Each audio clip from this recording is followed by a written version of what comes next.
the squad. Mess with one of us, you ain't messing with my vision. Messing with the money, you ain't What's up, messing guys? with Welcome to NMD TV. No more defeats TV. All we do is win, never take any losses. And shout out to all my bosses, guys. We're continuing our coverage of the Paradise Camp. And today I got Matthew from the CANES Insight. How you doing today, Matt? I'm doing pretty good. How about you? Man, doing great, doing great.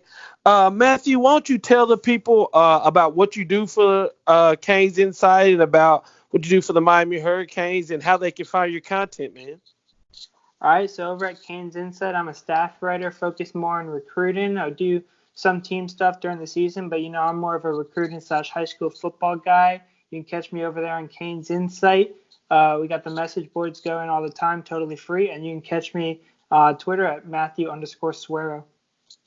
Okay, awesome. And I'll definitely put your Twitter on the screen so people can check you out and then link your content in the description. And we appreciate you coming on with us today. So were you able to attend Paradise Camp? Yeah, I was out there last night. It was a pretty fun event. Okay. So what was just your first initial thoughts of Paradise Camp this year being ran by Manny? Even though the camp was ran by Manny and, he's going to put his own spin on it, there's still so much of what Mark Richt left involved in the camp.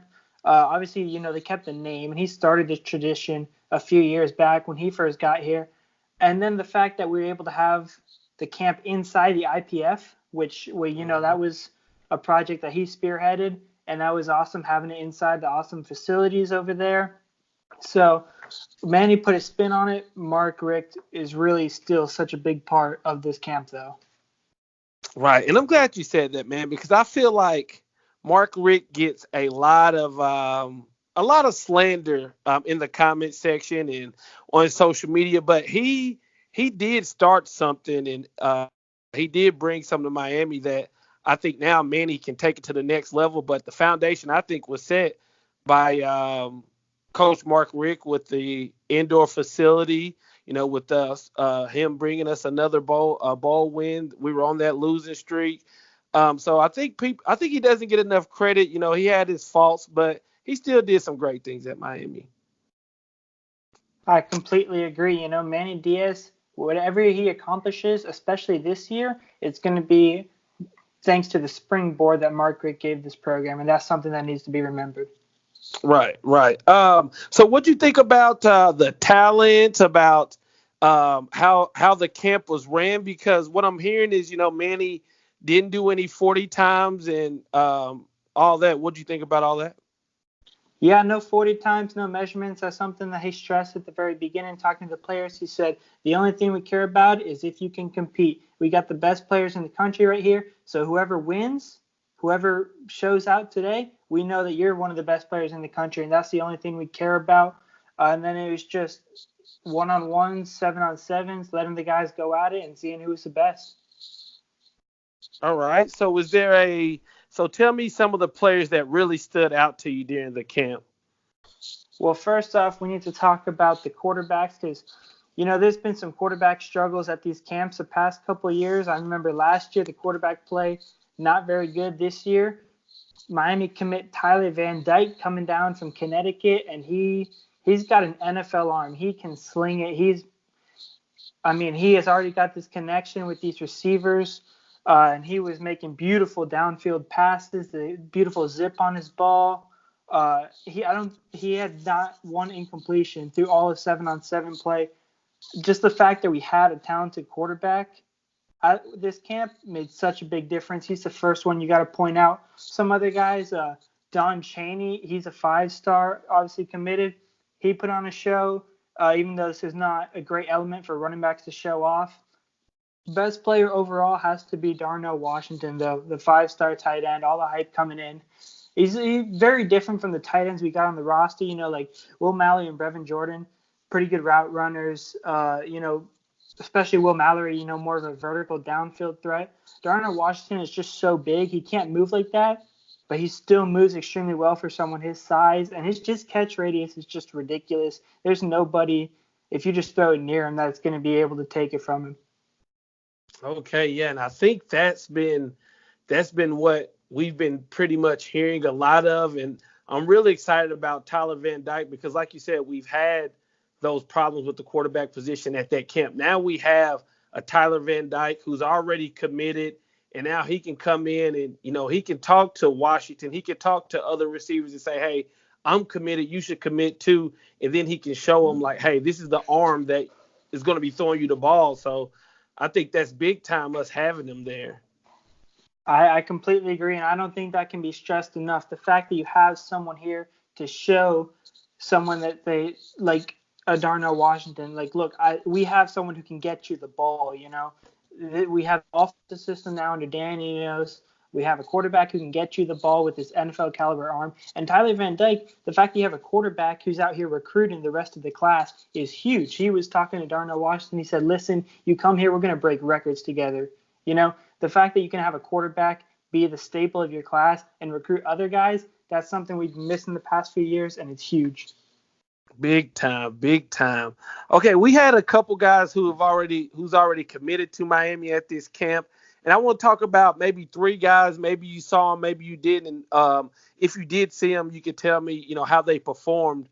But I think these three guys are three guys that visited the camp that when they committed, I feel like a lot of people didn't give them enough credit, all because of their three stars. So we got Justin Hodges, Alvin Mathis, and Xavier Restrepo, all three stars. But I feel like the fan base was just like all their three stars. Maybe they wasn't that good, or how people are. If you're not a 5 or 4 star, people don't get too much excited. Did you happen to see them at the camp? And if you did, what would you say? How would you say they did? So first off, with Mathis, he did not compete. He was there. He did not compete. He didn't go through the drills. So, I mean, Okay. I really can't add anything on him. The other two guys, first off, Xavier Restrepo, anybody who has a question about him being a take in this class, that's a joke. He is a stud. This is a guy I would take 25 Xavier Restrepos every year, a kid who plays with the passion that he plays with and can do so many different things on the field. He can play offense, defense, special teams. I mean, you take a kid like that, no questions asked, and he puts on a show whenever he goes to a camp, and this was no different. He put on a show. He was going up against Devontae Williams, who's a big-time, blue chip recruit. I mean, he was beating him in the one-on-ones. He was beating Ladarius Tennyson in the one-on-ones. Those are the big-time recruits. He was beating them, so I don't care if he has a 3-star. I'm taking that kid every year. Talking about Justin Hodges, I did not see a whole lot of Justin Hodges, but I know what I did see. The big question mark on him is his speed. That's where people have questions. Honestly, I thought he moved pretty well in the little bit that I saw him. Okay. And yeah, man, I've been hearing a lot about Xavier Restrepo and about how he kills the camps and how he's just a tough guard, great route runner. And I think the most important thing to me is, like you said, the passion. I love a player that has an edge. And from all the reports that we've been getting, that's the type of player we're getting in Xavier. What do you know about Chris Washington, Overton from Overton, Nashville, Tennessee? He committed to the Canes over the weekend. What do you know about him? Yeah, so Chris Washington, somebody got an offer a few days before the camp. He comes, he competes. Coaches see enough to give him the green light to commit. This is a very, raw and lean offensive lineman, but with someone who has the frame to really put on weight and look like a big-time offensive tackle. Probably not going to be someone who contributes his first year, maybe not even his second year, more of a developmental project type of player. But, I mean, he's extremely athletic. And that's really, if you look at what Coach Barry has been doing with his offensive linemen, it's almost been following this Zion Nelson mold of offensive tackles. Tall, athletic, but, a little undersized, build him up into what he wants him to be. And, I mean, you can do that. You had schools like Wisconsin, Iowa, they build these big-time offensive linemen by getting those guys and just building them up. And that's, kind of what Coach Barry's doing. And this is just another one of those guys. Awesome. And we got to touch base on the biggest commitment over the weekend, a guy that everybody's excited about, Elijah Roberts. What do you think about that? commitment. That's a huge commitment. Elijah Roberts is one of my favorite players in this class. Last year, going to all these different high school games, I'd say he's probably the best defensive lineman in this 2020 class that I saw. I mean, he just took over games at the defensive line position, playing defensive end, moving inside sometimes. It doesn't matter. He whipped his man, whoever was lined up across from him. He's a big guy who could play maybe strong side defensive end, maybe 3 technique moving inside. Doesn't really matter. He's going to be productive either way. Huge commitment, big time player. Definitely someone that is going to get that 4-star bump. Good. And that was good seeing him committing. I think really set the weekend off and really got everybody even more excited than they already were for the camp. Is there a player that maybe you didn't know coming in or you knew little about, but afterwards you were like, wow, this kid could be a player? Yeah, I mean, you're always going to have guys like that. Somebody that I didn't know, really, this is more because it's an out-of-state player, not because they don't have a lot of hype right now. I mean, this is a 4-star guy. It's Jake Brinston, a tight end from Tennessee. He got offered a few days before the camp. Brennan Stool, if I said that correctly, that's his name. He got offered a few days before the camp. Didn't really know what to expect. I'd never seen any film on him. But then watching the tight ends go through their drills and go through their one-on-ones, he looks like Will Mallory. He's 6'6", 215, I think he's listed at. If anything, he looks a little bit bigger in person. Runs extremely good routes, great hands, catches the ball with his hands away from his body, strong hands. And then, he's got the size that looks like he's going to be able to block. Obviously, we don't get to see that in camp, but he's got the prototype size. Awesome, man. And man, these Tennessee kids are popping up, man. So hopefully we can close on a couple. I want to touch base. I want to talk about something that has come up. I've been talking to people, all weekend about the recruiting and things about that. What is your opinion on Coach Taylor Stubblefield? Because I feel like he's catching a lot of slack. A lot of people, are blaming him because of Brian Robinson decommitted. A lot of people are saying he's not a good recruiter. My opinion, I don't think we can put that on him just yet. We got to give the guy some time. But I was wondering, what's your opinion on it? Did you have any knowledge more on him? Yeah, I mean, you can't judge a coach on his recruiting ability. What are we, 5 months into his time here at Miami, 6 months maybe? I know that losing Brian Robinson hurts. That's a guy that a lot of people like. This is a guy you have to remember, though. He has a really strong connection with Coach Ron Dugans from when he was here. He's always loved Coach Dugans. That's who he committed to at Miami. And Coach Dugans at FSU has been hard on him since then. And also, I've heard this, that, there might be some guys that, Coach Stubblefield has a little higher up on the board, so maybe they weren't prioritizing Brian Robinson so much anymore. And it's tough because you really want to give the guy a full cycle before you start judging him as a recruiter. I think it's a little premature for that. Awesome. I agree with that too. I'm the same way with Manny right now. I love Manny and I'm loving all the things he's doing. I'm loving the excitement in the program, but even with him, I say, hey, we still got to close these guys that we're getting. I mean, it's not official until they sign on the dotted line. That's what I always try to tell people. And we got to wait before we start, saying somebody's an amazing or somebody isn't good. We got to give them time to actually build their resume. Exactly. You don't want to jump to conclusions. Amen. If you could tell our fan base, leaving Paradise Camp, leaving this Paradise Camp, if you could leave just one message to the fan base, what would it be? I've said it before and I'll say it again. If you've seen my stuff over on Canes Insight, I am a huge fan of this 2021 class. I think they have serious studs at every single position, and you saw that again Just running through some other names. My favorite player in South Florida next year is Yul Keith Brown from Gulliver, a guy who can play running back or wide receiver. He was making plays at the camp.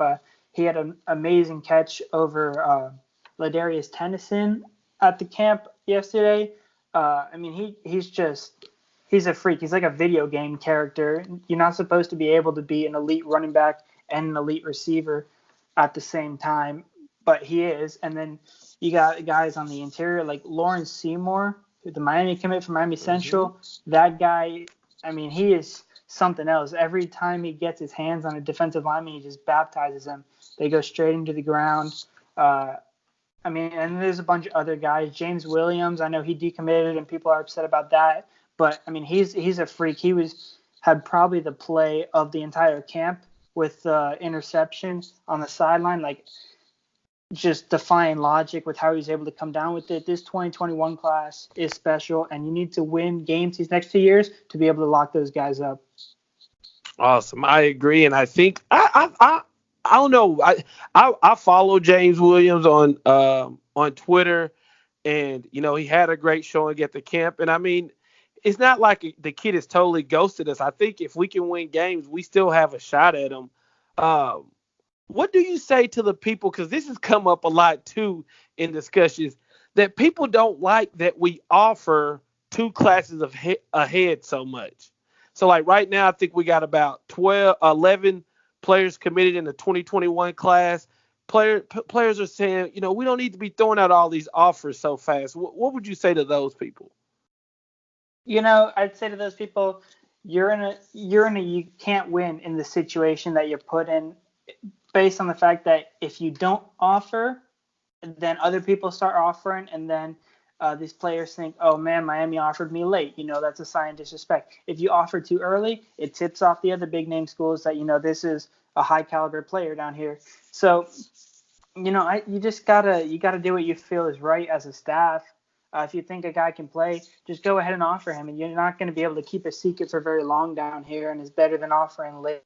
And in terms of, the amount of commitments we already have in the 2021 class, that's another you can't win situation, because I know it's very difficult to keep a commitment for a year and a half, 2 years, but how are you going to tell someone like Donnell Harris that he can't commit?